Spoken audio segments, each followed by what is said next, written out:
নমস্কার বন্ধুরা, কেমন আছেন? আশা করি ভালো আছেন। আমি 4-5 দিন যাবত চলে এলাম আবার মঞ্জুস কিচেনে। তো আমার শরীরটা খুব খারাপ ছিল, সেই জন্য কিন্তু 4-5 দিন ধরে আমি ভিডিওগুলো দিতে পারিনি। তো আশা করি সবাই ভালো আছেন। তো দেখতে থাকুন মঞ্জুস কিচেনে চোখ রেখে আমার ভিডিও। তো আমি দেখিয়ে দিলাম কিভাবে আমি কাচের পাত্রতে দই তৈরি করে নিতে পারি, সেটা কিন্তু আমি থাম্বনেলে দেখিয়ে দিলাম। সেটা কি করে তৈরি করব তাহলে দেখে নেওয়া যাক। আমি তার জন্য নিয়েছি 2 লিটার দুধ। ভালো করে এটাকে জাল করে নেব। এই দুধটা কিন্তু গায়ের দুধ, ফুল ফ্যাট দুধ নিয়েছি। এই দুধটা দই তৈরি করার জন্য কিন্তু ফুল ফ্যাট দুধ ভালো করে জাল করে নিয়ে তারপর দইটা তৈরি করলে বেশ ভালো হয়। তো এইভাবে একটু নাড়াচাড়া করে উঠলিয়ে আমি ভালো করে জাল করে নেব।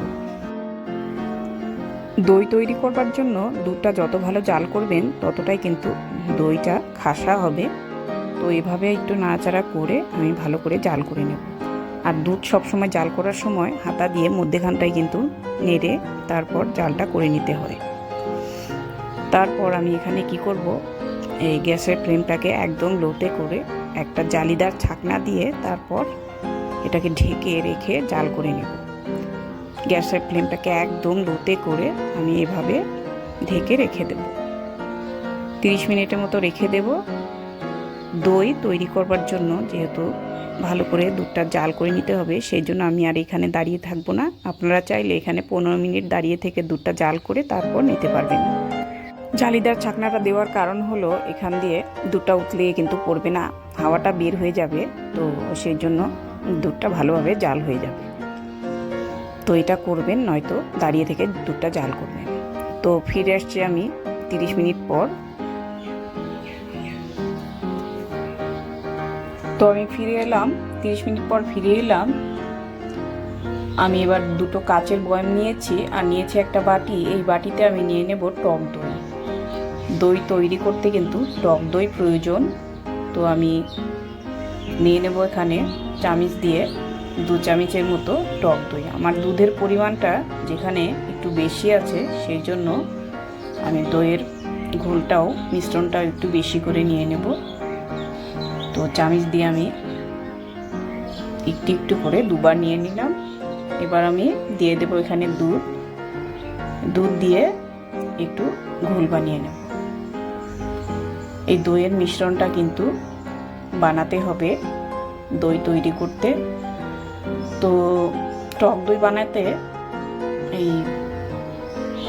এইভাবে দই বানাতে যে কোনো দই বানাতে এইভাবে দইয়ের মিশ্রণটা করে নিতে হয়। তো এইভাবে আমি ঘোলটা তৈরি করে নিলাম। এবার আমি দেখাচ্ছি, এই যে আমি বাজার থেকে দোকান থেকে এই দইটা নিয়ে এসেছি।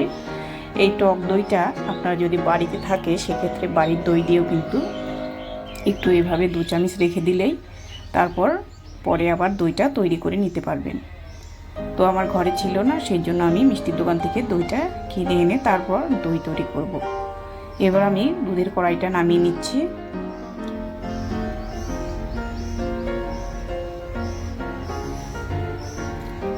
দেখুন, এবার দেখে নেব আঙুলটা সইছে কি না।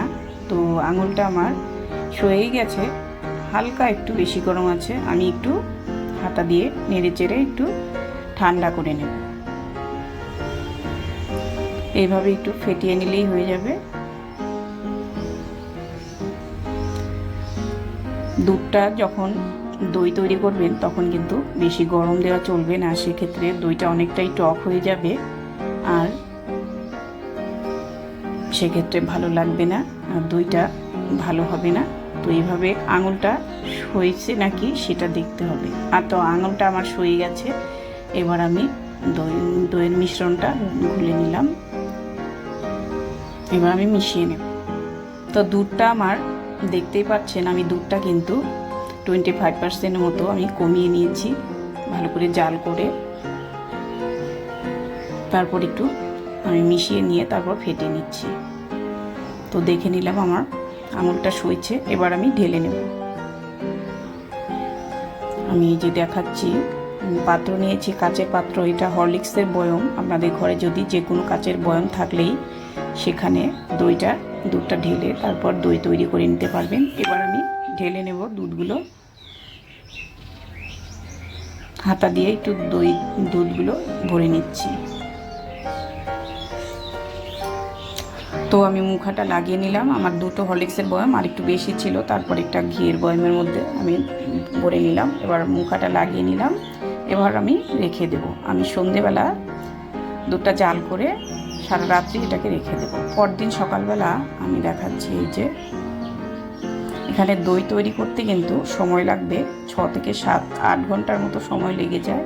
তো আমি দেখাচ্ছি, দেখুন এই যে একটা খাসা দই তৈরি করে নিলাম বাড়িতে। এভাবে দোকানে না গিয়ে আমরা বেশি দাম দিয়ে না কিনে খেয়ে পয়সা বাঁচিয়ে কীভাবে ঘরে তৈরি করে নিতে পারি একটা খাসা দই, সেটাই আমি দেখালাম। তো বন্ধুরা, আমার ভিডিওটি যদি আপনাদের ভালো লেগে থাকে তাহলে আপনারা এভাবে ঘরে বানাবেন আর খেয়ে দেখবেন, আর একটু কমেন্টে জানিয়ে দেবেন কেমন হলো।